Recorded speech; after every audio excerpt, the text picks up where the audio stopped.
Circle की इस series में एनसीईआरटी बुक क्लास 10th की सर्कल की सीरीज में question number 7th, 8th and 9th 3 question करेंगे, क्योंकि ये क्वेश्चंस आपस में बहुत ही बेहतरीन क्वेश्चन है। मीन्स कि आपके ब्रेन को पूरा बूस्ट कर देने वाले क्वेश्चन हैं। चलिए आज हम लोग क्वेश्चन नंबर 7, 8 और 9 3 क्वेश्चन करते हैं शॉर्ट। हम चाहते हैं कि वीडियो ज़्यादा लंबा ना बने, ताकि आप छोटे छोटे पार्ट में जब किसी चीज़ को करें तो आपका इंटरेस्ट आए। इसलिए बाकी हम मैथ की हर एक क्वेश्चन को, हर एक कॉन्सेप्ट को एकदम बारीकी से समझेंगे सॉरी। और एक्चुअली मैथ को किस तरह से थिंकिंग करनी चाहिए जिससे कि हमारे मैथ की लॉजिकल रीजन स्ट्रांग हो जाए और हम ऐसा सोच सके ताकि हमारी जो मैथ की क्वेश्चन सॉल्विंग क्वालिटी है वो बढ़ जाए। और करते मजा आता है, ठीक है। चलिए question number 7 from NCERT book class 10। NCERT class 10th। देखिए अभी तो एनसीईआरटी हम कर रहे हैं, है ना। इसके बाद एनसीईआरटी के बाद हम आपके आर.एस. अग्रवाल को भी करेंगे। आर.एस. अग्रवाल की बुक को भी पूरा का पूरा सॉल्व करेंगे। हर एक क्वेश्चन, हर एक एग्जाम्पल को सॉल्व करेंगे, इस वीडियो में एक्सप्लेन करेंगे यहाँ पे। और क्वेश्चन पेपर भी हम जो है आपके यूपी सीबीएसई बोर्ड और यूपी बोर्ड के जो क्वेश्चन पेपर आ रहे हैं और उनकी एनालिसिस ये भी करेंगे और आपको बताएंगे कि कैसे आप पढ़ करके जाएं कि आप इफेक्टिव मार्क्स भी ले आए और आप नॉलेजेबल भी हों। तो इसके बाद आप कमेंट करें हमें कि आपको क्विक किस टॉपिक पे वीडियो चाहिए, किस टॉपिक पे आपको सॉल्यूशन, किस टॉपिक पे कॉन्सेप्ट क्लियरेंस वीडियो चाहिए, वो आप हमें कमेंट बॉक्स में दें ताकि हम उस पर नेक्स्ट वर्क करें।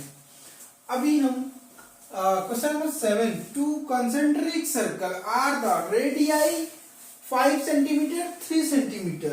Find the length of chord of the larger circle which touches the smaller circle. देखिए हमने थ्योरम प्रूव करते समय देखा है, ऐसे ऐसे इस टाइप के थ्योरम आए थे।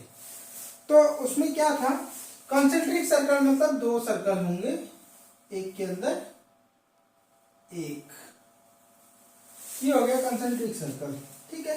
चलिए हम इसको C1 कह देते हैं और इसको C2 कह देते हैं। एकदम ध्यान से स्टेप बाय स्टेप और बारीकी से समझते हैं। Find the length of chord of the larger circle which touches the smaller circle.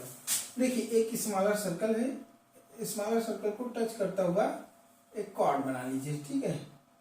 ये कॉर्ड बन गया जिसको AB नाम दे दीजिए। अब जो आपका मिडिल सर्कल है ना, स्मॉलर सर्कल, उसको टच करता हुआ आपका ये कॉर्ड है AB जो कि लार्जर सर्कल में है।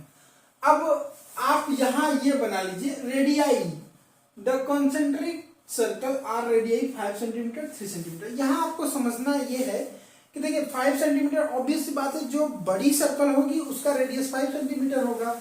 तो हम इसको कुछ ऐसे बनाएं कि इसको टच करें, है ना। तो यहां सेंटर से चलिए हम इसी पे बना लेते हैं और ये हो गया 5 सेंटीमीटर का रेडियस। अब छोटी वाली सर्कल का जो मेजरमेंट है सर्कल के रेडियस का, वो कितना है, 3 सेंटीमीटर है। 3 सेंटीमीटर हम यहां पे बना लिए। नाउ अब हमें ये पता चल गया कि रेडियस से और ये कॉर्ड से एक ट्रायंगल बन रहा है। क्या ट्रायंगल बन रहा है, OPB,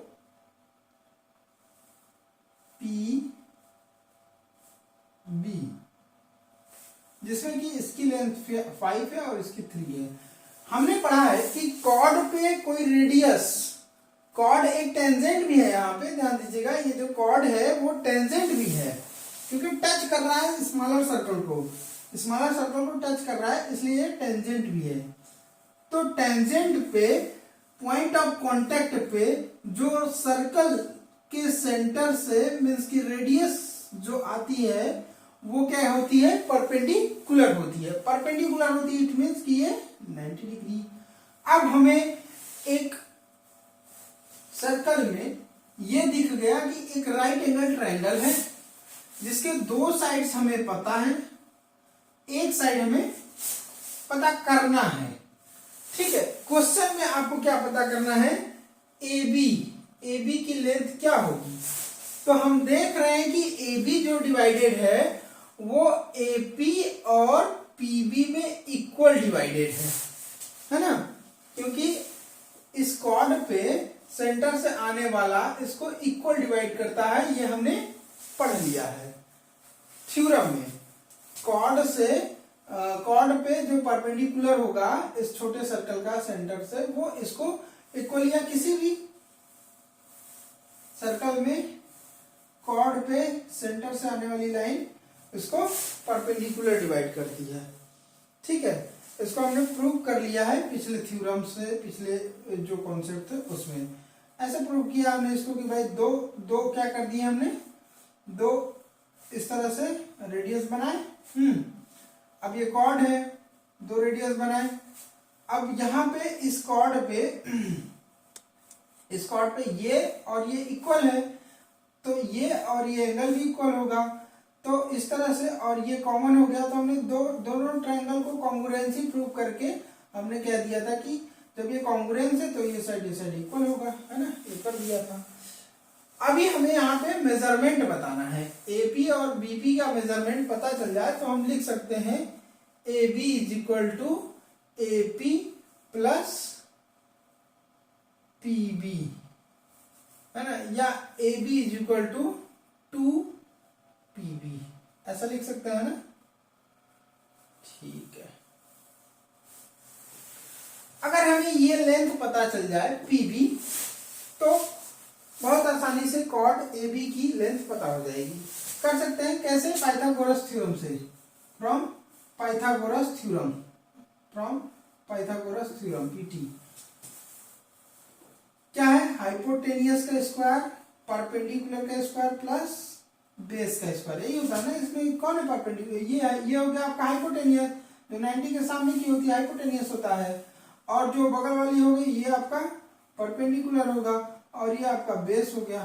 ठीक है, just down base. Now put the value, 5 का होल स्क्वायर प्लस परपेंडिकुलर 3 का होल स्क्वायर प्लस B नहीं पता है, रहने दीजिए ऐसे ही, 25 हो गया और 3 3 9 हो गया, और ये B का स्क्वायर हो गया, है ना। अब आप इसको ट्रांसफर कर देंगे तो 25 माइनस 9 हो जाएगा, और ये B का स्क्वायर एज इट इज होगा। यहाँ पे ये माइनस होकर के 16 हो गया, और ये B का स्क्वायर।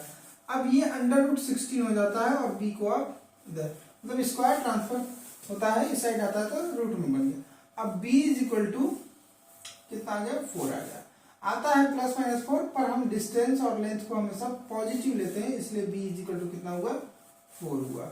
तो जो बेस आया वो कितना आया, हमेशा आप इंप्लॉइज दैट साइन लगाएंगे जब भी आपको इक्वेशनल चीजें करनी हो, तो आप इंप्लॉइज दैट साइन लगाएंगे। ठीक है, तो B इज इक्वल टू 4 आया, मीन्स की ये जो बेस है उसकी लेंथ कितनी है, 4 है, मीन्स की PB की जो लेंथ है वो कितनी है, PB इज इक्वल टू 4। तो आप करें AB इक्वल टू 2 इंटू 4, तो AB is equal to 8 centimetre. Clear, कोई डाउट। अब आप इसको सेव कर लीजिए एज ए आंसर। चलिए, ये आपको समझ में आ गया होगा। अब हम आते हैं नेक्स्ट क्वेश्चन पे।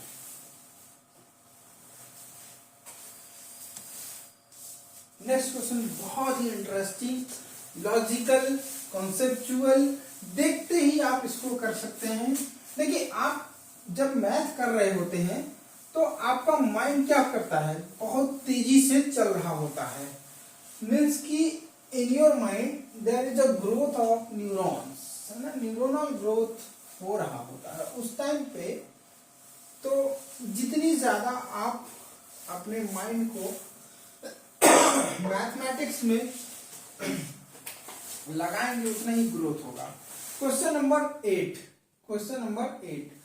8 क्या है कि a quadrilateral ABCD, a quadrilateral lateral ABCD is drawn to circumscribe is drawn to circumscribe or circumscribe a circle, means की सर्कल के चारों सर्कमस्क्राइब पे ड्राइव है, ड्रॉन है। प्रूव दैट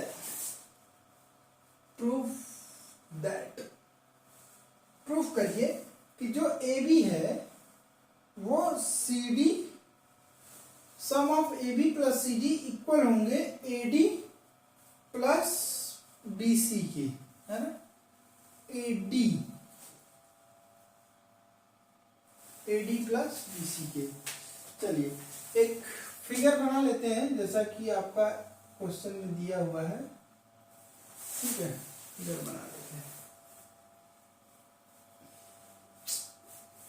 प्रॉपर फिगर नहीं बन पाता है ना,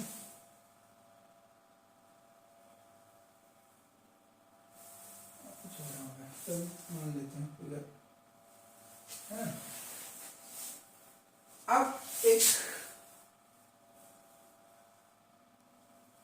यहां से टेंजेंट का और एक टेंजेंट यहां से,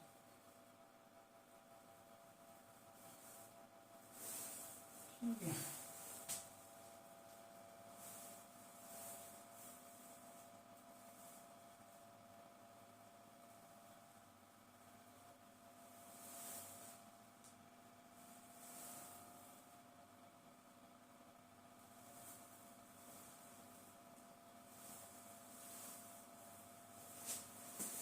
ये बन गया डायग्राम।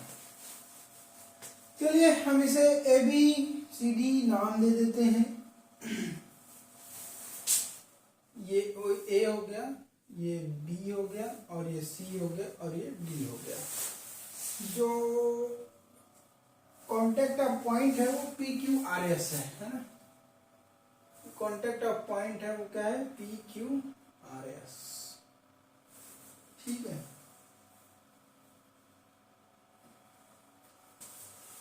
इसे हम P कहते हैं, इसे Q कहते हैं, और इसे R कहते हैं, और इसे S कहते हैं, ठीक है। आपका ये फिगर क्वेश्चन में है, ठीक है। अब इस डायग्राम से आपको प्रूव करना है कि AB प्लस CD मीन्स कि ये जो AB है और ये जो CD है इनको आप ऐड कर देंगे तो ये AD और BC के इक्वल होंगे, क्लियर। अच्छा, ये पॉइंट्स क्या हैं, external point of the circle, circle के बाहर का पॉइंट है ना। तो सर्कल के बाहर का पॉइंट जब दो टेंजेंट होते हैं, सर्कल के बाहर का पॉइंट क्या है, टेंजेंट ही तो है। तो हमने पढ़ा है कि जो टेंजेंट होते हैं सर्कल के बाहर के पॉइंट से वो आपस में बराबर होते हैं, ये और ये आपस में इक्वल होंगे, है ना, ये और ये आपस में इक्वल होंगे। तो हम कह सकते हैं कि PB, अब पहले लिख लेते हैं कि बी क्यू एंड बीपी क्या है, ये are the tangent from external point B, ठीक है। एंड ds उसी तरह से सब है ना, सेम एज ऑल। तो आप सीधा अब क्या करेंगे कि PB इक्वल टू BQ, ठीक है। देखिए फिगर में नहीं दिख रहा है पर आप जानते हैं थ्योरम से और आप कॉन्सेप्ट से जानते हैं कि किसी सर्कल के बाहर कोई पॉइंट होगा और वो टेंजेंट बनाएगा तो ये आपस में बराबर होंगे, है ना। यहाँ पे थोड़ी फिगर हाथ से बनाने में टेढ़ी मेढ़ी बन रही है, इस वजह से आपको हो सकता है देखने में लगे कि ये छोटा है और ये बड़ा है, पर उससे नहीं है। जब प्रॉपर सर्कल होगा तो हमेशा और हमेशा ये दोनों आपस में बराबर ही आएंगे, क्योंकि ये दोनों आपस में टेंजेंट है। और हमने प्रूव किया है कि सेंटर से ये लीजिए, यहीं पे प्रूव कर देते हैं दोबारा से, है ना। ये 90 डिग्री है, ये 90 डिग्री है? अभी प्रूव कर देते हैं, ठीक है। तो इस तरह से तो ये दोनों आपस में कॉन्ग्रुएंस हो जाएंगे। क्यों? क्योंकि ये साइड बराबर हो गया और ये एंगल बराबर हो गया और ये कॉमन हो गया। तो किसी दो ट्रायंगल के अगर दो साइड और एक एंगल इक्वल हो तो वो क्या कहलाता है? कॉन्ग्रुएंस होता है। तो जब ये कॉन्ग्रुएंस हो गया तो कॉन्ग्रुएंस हो गया, इसका मतलब कि ये साइड और ये साइड आपस में बराबर होंगे। जैसे टेंजेंट के साइड बराबर, उस तरह से BP is equal to BQ और CQ is equal to CR, CQ is equal to CR, है ना। CQ is equal to CR और DR is equal to DS, DR is equal to DS और AS is equal to AP, ठीक है। ये सभी किससे हैं? थ्योरम 10.1 से, या दो टेंजेंट आपस में बराबर होते हैं उससे। अब now AB is equal to क्या है? AB is equal to AP plus PB, AP plus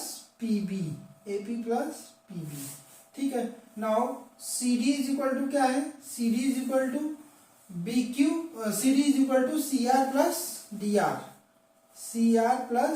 DR, है ना। और AD इज इक्वल टू क्या है? AD is equal to AS plus AD is equal to AS plus DS, ठीक है। और BC इज इक्वल टू क्या है? BC इज इक्वल टू ये है BC ने, तो BC is equal to BQ plus CQ। फिर से कर लेते हैं। AB is equal to AP plus BP, AP plus BP या PB एक ही बात है। CD is equal to CR plus DR, AD is equal to AS plus AP, AD is equal to AS plus DS, ठीक है। BC is equal to BQ plus CQ, एक ही बात हो गया। अब देखिए, इसमें जब आप ऐड करेंगे AB की जगह पे AP प्लस BP रखेंगे ना, AP प्लस BP, तो आप क्या देखेंगे कि AP इक्वल टू AS, है ना। AP is equal to AS। तो जैसे ही आप ये रखेंगे, या आप सिंपल ऐसा भी कर सकते हैं कि इसको x मान लीजिए तो ये भी x होगा, है ना। इसको x मान लेंगे तो ये भी x होगा, ठीक है। और इसको y मान लेंगे तो ये भी y होगा, ठीक है।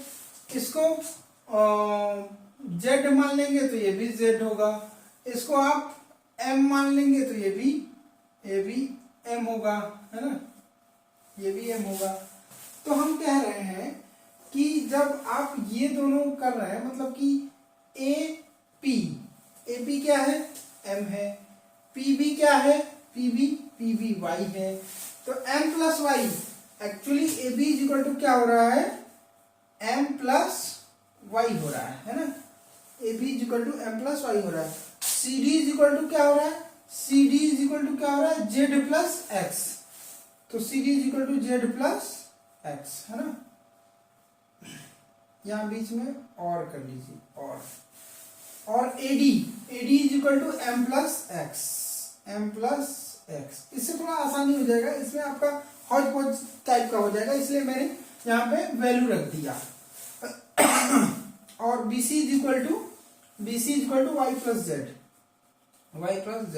अब कुछ नहीं करना है। अब आपको जो चीज जहां पे है वहीं पे रख दीजिए। AB is equal to m plus y, AB is equal to रख दीजिए m प्लस y, और C D plus C D, C D क्या है भैया, सी डी देखो सी डी ये है ना, तो जेड प्लस एक्स है, जेड प्लस एक्स। और ए डी क्या है, A D M plus X, M plus X. और बी सी क्या है, वाई प्लस जेड है, प्लस वाई प्लस जेड है। अब आप कुछ नहीं करना है, आप सबको समराइज कर दीजिए। देखिए M plus Y plus Z plus X, इधर M plus Y plus Z plus X, means कि दोनों साइड सेम चीजें हैं, दोनों साइड सेम चीजें हैं। तो अब हम कह सकते हैं कि A B plus C D, ये जो जितनी चीजें हैं सेम चीजें इधर भी हैं, है ना। तो अब हम कह सकते हैं कि A B plus C D क्या होगा, A D plus B C के इक्वल होगा। अब हम इसको प्रूव कर सकते हैं और ये प्रूव हो गया, ठीक है। यहां से तो आप इसको ऐसे कर लेंगे। एनसीईआरटी बुक में थोड़ा सा आपको ये चीज नहीं बताया गया है, मैं इसको आसान करने के लिए वैल्यू रख दिया हूँ। वैल्यू रखने से आपको सीधा ये दिखने लगेगा, नहीं तो ऐसे भी दिखने लगता। आप इसकी वैल्यू रखते हैं यहाँ पे, फिर इसको इसके इक्वल करते तो दिख जाता। ठीक है, नेक्स्ट क्वेश्चन आप इसको चाहें तो नोट कर लें। नेक्स्ट क्वेश्चन पे आते हैं।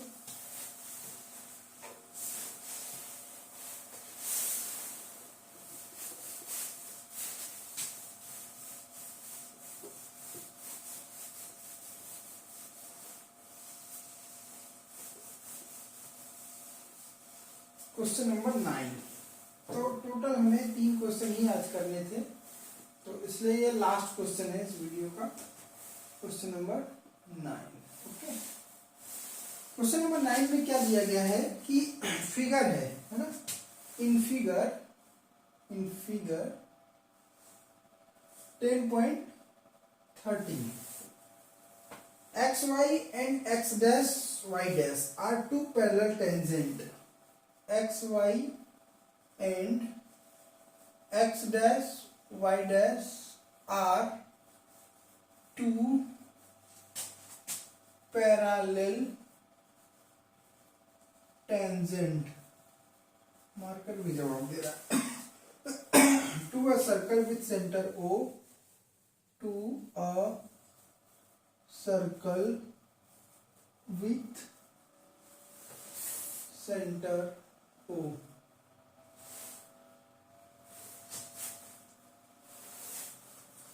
and another tangent AB with point of contact C, and another tangent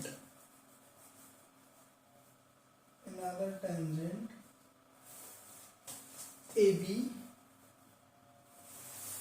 with point of contact C,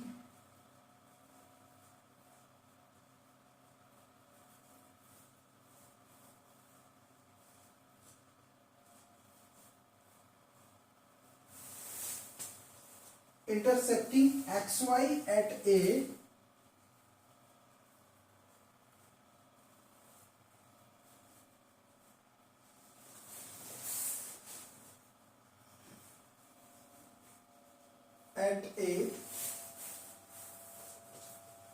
and X dash Y at B. Prove that, बहुत ही मजेदार क्वेश्चन है।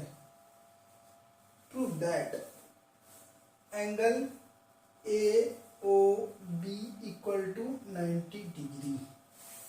चलिए देखिए, हम जब क्वेश्चन सॉल्व करते समय डिस्कस करते हैं तो मेरे साइड से आपको क्या मिलता है कि हमें थिंकिंग कैसे करना है।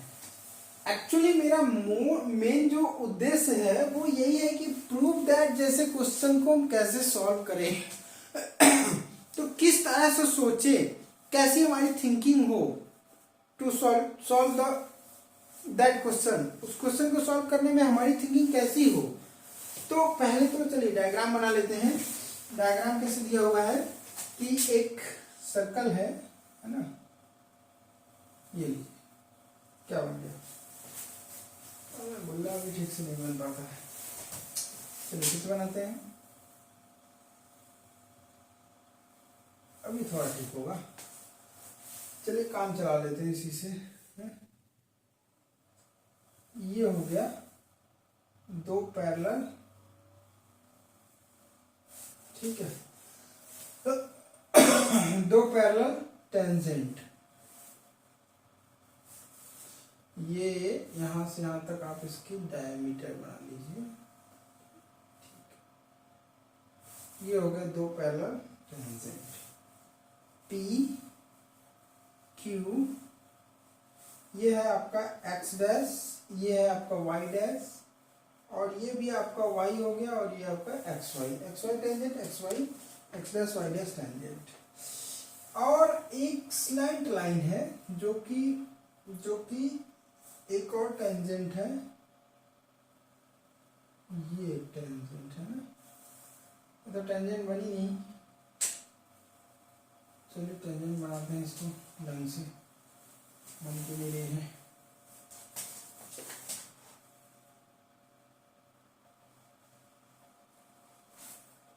जियोमेट्री में कई बार डायग्राम बनाना भी अपने आप में बहुत बड़ा टास्क हो जाता है, ठीक है। ये हो गया ए पे कर रही है और पी पे इंटरसेक्ट कर रही है, और ये सी पे है, ठीक है। चलिए अब इस क्वेश्चन को करते हैं। देखिए इस क्वेश्चन को कैसे कर सकते हैं। क्वेश्चन क्या है कि ए से ओ पे ए ओ बी जो है क्या बन रही है, 90 डिग्री एंगल बन रही है। ए ओ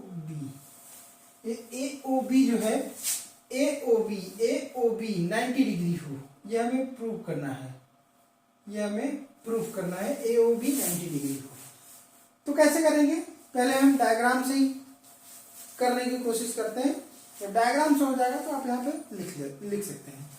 तो देखिए मैंने क्या बताया था आपको कि एक एक्सटर्नल कोई पॉइंट है, हमेशा आपके दिमाग में चीजें पड़ी हुई है। अच्छा एक चीज और कि भाई देखिए जब आपको ये सॉल्व करना है, ये एंगल ए ओ बी को 90 डिग्री के बराबर लाना है, तो कैसे ला सकते हैं, क्या मेथड हो सकता है, जरा सोचिए क्या तरीका हो सकता है। किसी भी ट्रायंगल में ये 90 डिग्री लाने के क्या क्या रास्ते हो सकते हैं। अब देखिए आपके पास क्या है, आपके पास एक पी क्यू क्या है, डायमीटर है ना। पी क्यू एक डायमीटर में यही लिख देता हूं, पी क्यू क्या है, डायमीटर है, ठीक है। इस डायमीटर पे ये बना हुआ है, एक एंगल ये हो गया, एक एंगल ये हो गया, एक एंगल ये। अगर मैं इसको ऐसे करूं कि ये जो है x1 और ये x2, ठीक है, दो एंगल हो गए। और ये तीसरा एंगल, तो एक डायमीटर पे यहाँ पे जो तीनों एंगल बन रहे हैं वो क्या बन रहे हैं, POQ, angle POQ is equal to 180 degree, जो कि किसके बराबर है, angle POA plus angle AOB और प्लस एंगल QOB, है ना, इसके बराबर है। तो अगर हम इन दोनों एंगल को पता कर लें तो ये 90 डिग्री पता चल जाएगा। ये हमें पता नहीं है कि ये 90 डिग्री है, ये समझ लीजिए कि हमें पता ही नहीं है ना। AOB नहीं पता है, इसको Z मान लीजिए, ठीक है। तो हम यही ना लिखेंगे x1 plus Z plus x2, यही नहीं लिखेंगे, angle POQ is equal to x1 Z plus x2, ये लिखेंगे। या ये भी लिख सकते हैं कि 180 is equal to x1 plus Z plus x2, लिख सकते हैं। चलिए अब अगर हमें x1 और x2 पता हो जाए तो हम आराम से Z इज इक्वल टू ये ला सकते हैं।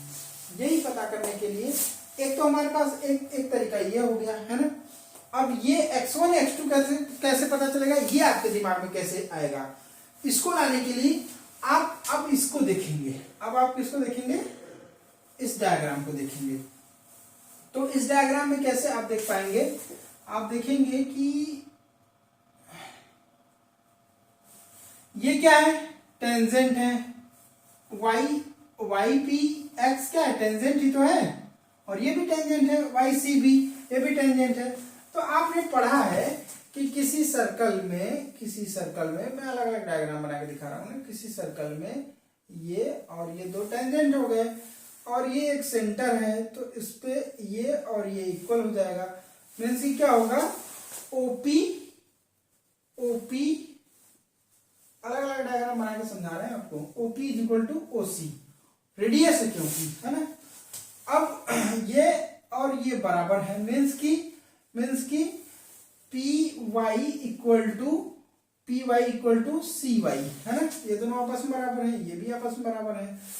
और एक हम क्या कर रहे हैं, बीच में से एक और लाइन ओ वाई मिला देते हैं। अब जब ये कॉमन हो गया, मीन्स कि दोनों OP Y triangle OP Y, यहां लिखते हैं ट्रायंगल ओपी वाई में, है ना, ट्रायंगल ओपी वाई में OP is equal to OC, और ट्रायंगल ओसी वाई में P Y is equal to C Y है। तो एक और है ओ वाई जो कि दोनों में है, तो O Y is equal to O Y, है ना, ओ वाई दोनों में है जो कि दोनों बराबर है। तो अब एक प्रॉपर्टीज होती है कॉन्ग्रुएंसी की, कि ये दोनों ट्रायंगल आपस में कैसे कॉन्ग्रुएंस है। तो triangle O P Y congruence है ट्रायंगल ओ सी वाई के, किस प्रॉपर्टी से, क्योंकि किस प्रॉपर्टी से हुआ, ये 90 डिग्री है दोनों में, है ना, 90 degree angle O P Y is equal to 90 degree, angle Y C O या angle O C Y is equal to 90 degree, है ना, ये दोनों आपस में बराबर है, तो दो एंगल भी बराबर होंगे। मीन्स हम कह सकते हैं कि angle O P Y equal to angle O C Y कह सकते हैं ना। तो ये एक एंगल बराबर हो गया, दो साइड्स बराबर हो गए, है ना, दो साइड्स बराबर हो गए, ओपी तीन, एक साइड ये बराबर, तो साइड एंगल साइड, है ना, ये साइड बराबर हो गया और ये साइड बराबर हो गया। किसी ट्रायंगल के दो साइड आपस में करस्पॉन्डेंस ट्रायंगल के करस्पॉन्डेंस साइड के इक्वल हो गया। SAS मीन्स कि CT रूल, हमेशा CT याद रखिए, correspondence part of the correspond triangle, है ना, congruence triangle, SAS corresponding part of the congruence triangle. तो जब ये दोनों ट्रायंगल आपस में बराबर हो गए, तो अब क्या कहेंगे, ये एंगल और ये एंगल भी आपस में बराबर होंगे, है ना। अगर ये x1 है तो ये क्या होगा, ये भी तो x1 ही होगा कि नहीं, बिल्कुल होगा। ठीक है, अब नीचे आ जाते हैं, सेम नीचे वाले पार्ट को ले लेते हैं ना। ये लीजिए, ये एक एक्सटर्नल पॉइंट कहाँ पे आएगा, यहीं पे आएगा, है ना, ये ऐसे, ठीक है, ये ऐसे हो गया, ठीक है। सेम चीजें अब इधर भी करनी है, कोई दिक्कत नहीं है, अब तो कर ही सकते हैं ना। तो ये और ये आपस में बराबर होगा और बीच में से इसको ले आइए, ठीक है। तो OB दोनों का कॉमन हो गया, मीन्स ये दोनों ट्रायंगल आपस में कॉन्ग्रुएंस होंगे। अगर हम इसको x2 माने हैं तो ये भी क्या होगा, x2 ही होगा ना, x2 ही होगा। अब चलिए, अब हमें इसकी वैल्यू पता चल गई है, अब हम वैल्यू पुट करते हैं। ये जो z है, ये पूरा z था ना, ये पूरा क्या है, z है, पर z दो पार्ट में डिवाइड है, जिसकी एक वैल्यू x1 है और दूसरी वैल्यू x2 है। चलिए रख लेते हैं, 180 is equal to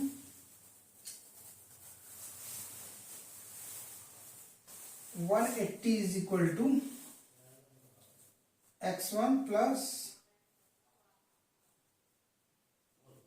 2 plus x2, तो 180 is equal to 2x1 plus 2x2, है ना। 180 इज इक्वल टू 2 कॉमन हो गया, x1 प्लस x2 है ना।